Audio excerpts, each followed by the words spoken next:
Welcome to today's Wednesday jazz guitar lesson. Today's lesson is all about the humble triad. I think it's fairly common for a lot of guitarists' route to learning is to learn arpeggios before they learn triads. Obviously you find triads within arpeggios, but I think we often learn, shapes which cross 6 strings rather than first maybe learning, about triads, which makes very little sense to me looking back now. For me, they're one of the most important things to know on the guitar. They are great for lead guitar and great for rhythm guitar, and also they are great for learning the fretboard and visualizing where things sit on the fretboard. I'm going to try and be fairly comprehensive in this lesson, and just to let you know, the structure is as follows. We're going to look at what types of triads there are, what scales those triads come from, how to locate those triads on the fretboard, how to use them for both rhythm and lead guitar, and finally, how to practice them. So what is a triad? Put very simply, a triad is a 3-note structure and it sounds incredibly strong, and that is why they are useful in your improvisation. We've got 4 types of triads. We have major, minor, augmented and diminished.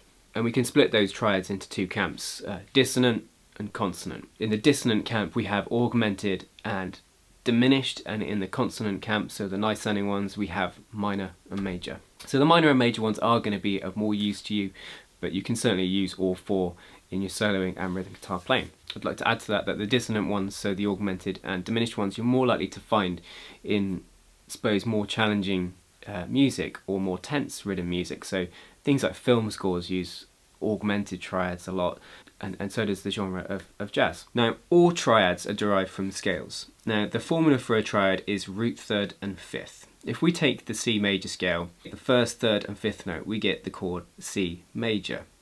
Now, a major triad contains the following intervals: a root, a major third and a perfect fifth, and it's important to know this when you're trying to locate things on the neck. We can build triads off every note of that scale, so if we did that from D, we'd get D, F, A, which is a minor triad with the intervals root, minor third and perfect fifth. So an important thing to grasp is that the difference between a minor and major triad is that the major triad contains a major third and the minor triad contains a minor third. For that major triad, C to E, the interval was major third, and E to G is a minor third. So you've got C to E, major third, E to G, minor third. That's the interval between the notes. To illustrate that further, if we took the C minor scale, so C, D, E flat, F, G, A flat, B flat, C, and take the first, third and fifth, there we have C, E flat and G, a minor triad. For the minor triad, we've got C to E flat, which is a distance of a minor third, and then we've got E flat to G, which is the distance of a major third. So that's minor and major covered. Major being root, major third, perfect fifth, minor being root, minor third, perfect fifth. You could make that obvious sort of statement here where the major triad sounds happy and the minor one sounds sad. Here's the sound of the major triad. Here's the sound of the minor triad. Here's the sound of the augmented triad. And here's the sound of the diminished triad.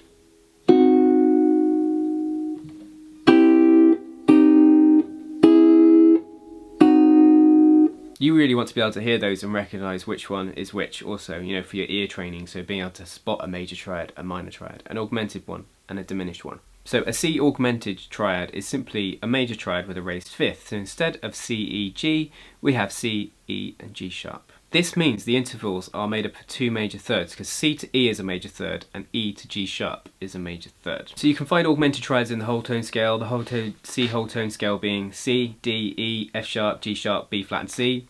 Take the root, third and fifth and you get C, our root, E major third and G sharp, the sharp 5, which gives it that augmented sound. Lastly, the diminished triad. The diminished triad is the 7th triad of the major scale. So for instance C, that would be in the key of D flat. If you take the key of D flat, the 7th note is C, build a triad off that and you'll be left with C, E flat and G flat. Now C diminished triad contains a root, a minor third and a flat 5. That's the flat 5 which gives it this diminished sound.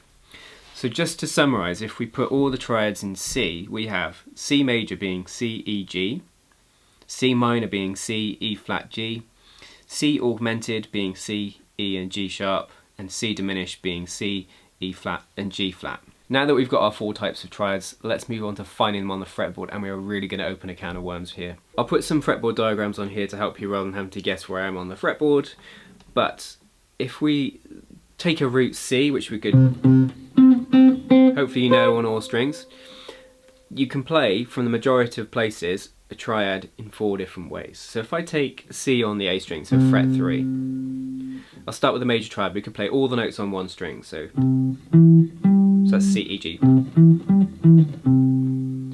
I could play 2 notes on the A string, and then I could play the 3rd note, the 5th, on the next string. So it goes C and E on the A string, and then play the G at fret 5 on the D string. So C, fret 3 on A, E, fret 7 on A, G, fret 5 on D.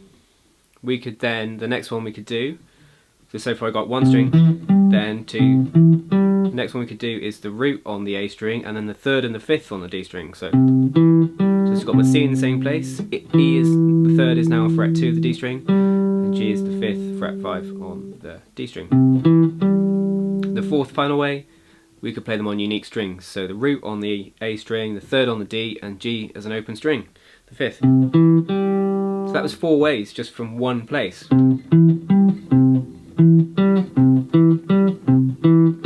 Let's try it with minor. So C, E flat and G, root, C, fret 3 on the A string, E flat, root, the minor 3rd, 6, fret 6 on the A string, and G the 5th at fret 10. Now let's move the 5th onto the next string, so now let's put the 3rd and 5th on the D string. Now let's play it across 3 unique strings. I could do this from other roots, like say C on the G string. The only trouble you get is when you try and do this on the B or the E string, because we don't have strings continuing down, you can't do all of them, because say if you're on the E string at the bottom, you can only play a triad on one string because you haven't got another string beneath you. That's if you're trying to play the triad ascending. You could obviously play it descending. Let's try the augmented triads now. So all on one string, then the next one, and then the next one,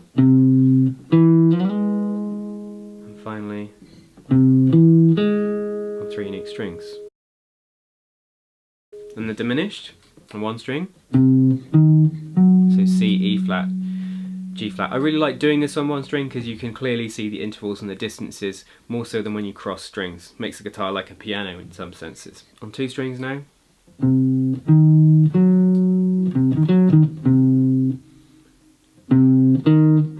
for this last one, for 3 unique strings, I'm going to have to go an octave up. So we need G flat.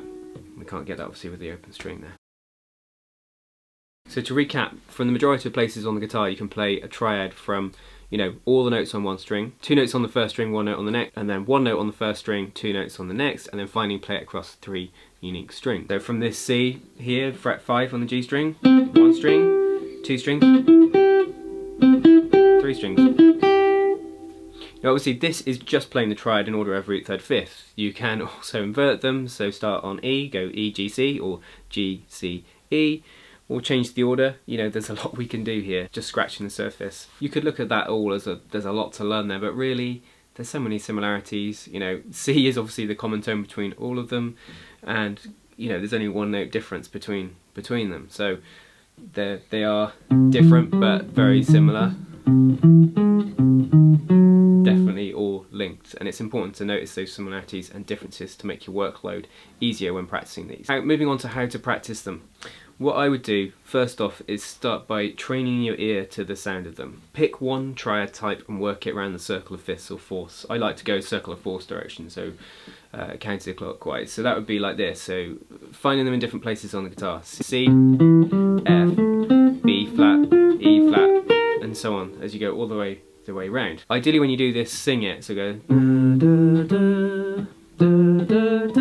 You don't have to be a great singer, I'm certainly not, but hum it, sing it as you play it. It will have a payoff with your improvising later on. When you try and do that, avoid always using the same shape. So try to vary how you play it along the lines of how I was showing you earlier. So you know you can play a triad 4 ways just from 1 note. Another good thing for ear training is just to play the root and try and sing your triad. So say if you did the major da da da da da da, and you could try, you know, singing the different triads, you know, the minor triads, the augmented triads, the diminished triads.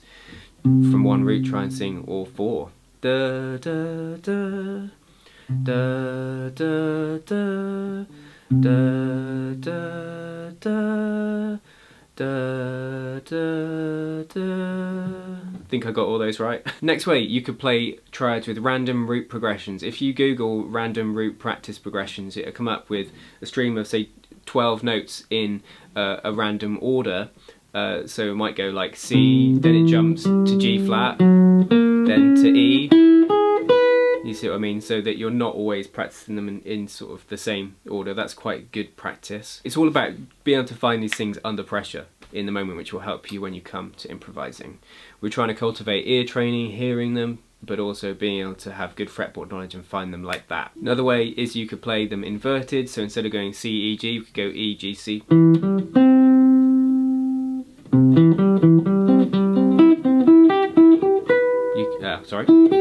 So you could invert all those triads to start on the 3rd or the 5th. And the final way I like is to play them in context of a scale. So say if you harmonise the major scale, which gives you C major, D minor, E minor, F, G, A minor, B diminish, C. You could play the triads of those. So if we did it like this, we could play it in position. I'll put the tab across the screen. So C, D minor, E minor, F, G, A minor, B diminish, C.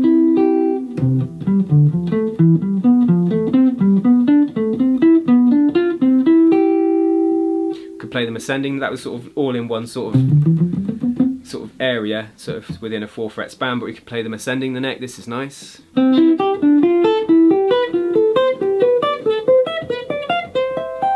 like ascend one, descend the next, so like.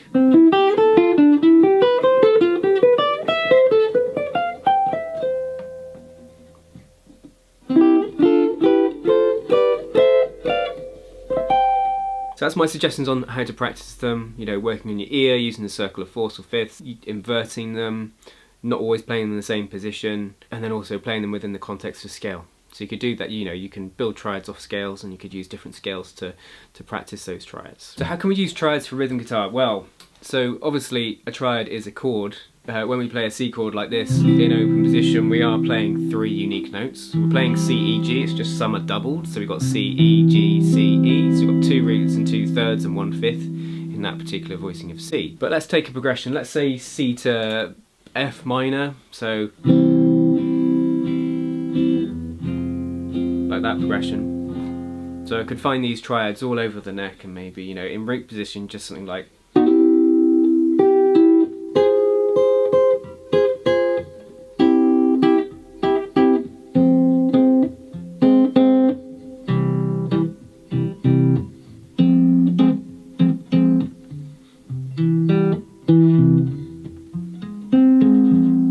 That is just in root position. Let's now, I can move around the order, so instead of C, E, G and the F, which is F, A flat, C, I could just start with different orders of those, so something like.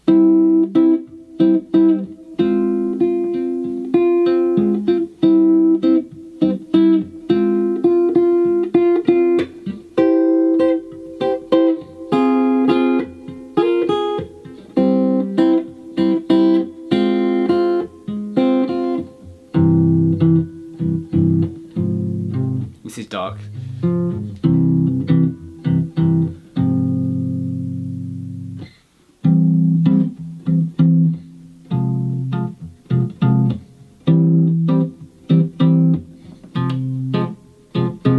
That's just some examples. These shapes, these sort of triads on the top strings are often used in sort of disco and funk because of their sort of ability to stand out and cut across the mix. It's funny, but the 3-note triad can have more impact than, you know, playing 6 strings. Onto lead guitar. Basically, there's 2 things you can do. You can either play the triad which matches the chord you're playing over. So over a C major chord, play a C triad like this. 1, 2, 3, 4. Play it inverted, so 1, 2, 3, 4. And again inverted, so G, C, E. And it will sound fine. The other option is to play other triads over a C chord. Say like those triads we had earlier, in the key of C, we could go 1, 2, 3, 4.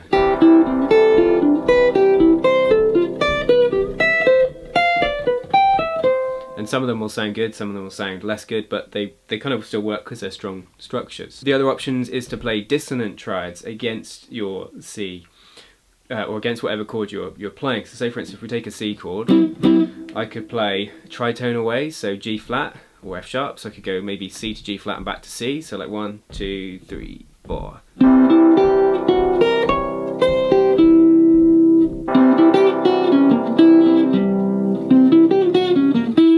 Sounds pretty good. Or like playing a half step away, so like C, D flat, C, or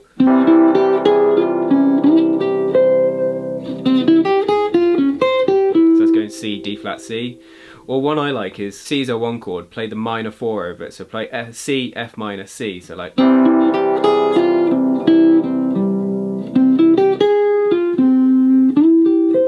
There's just some options there which kind of scrape the surface really. Hopefully that gives you some suggestions on ways you can use these triads in rhythm and lead guitar and how to practice them and get more accustomed to where they are on that fretboard and how you can use them. If you've enjoyed today's video, then another video from my channel you might like is about how to jazz up triads with approach notes. I'll put a link up here. If not, YouTube's going to recommend you another video from my channel here, and I'll put the subscription button up as well. Jazz and swing guitar lessons every Wednesday. Thank you for tuning in. Please leave a comment and like, and I'll see you next week.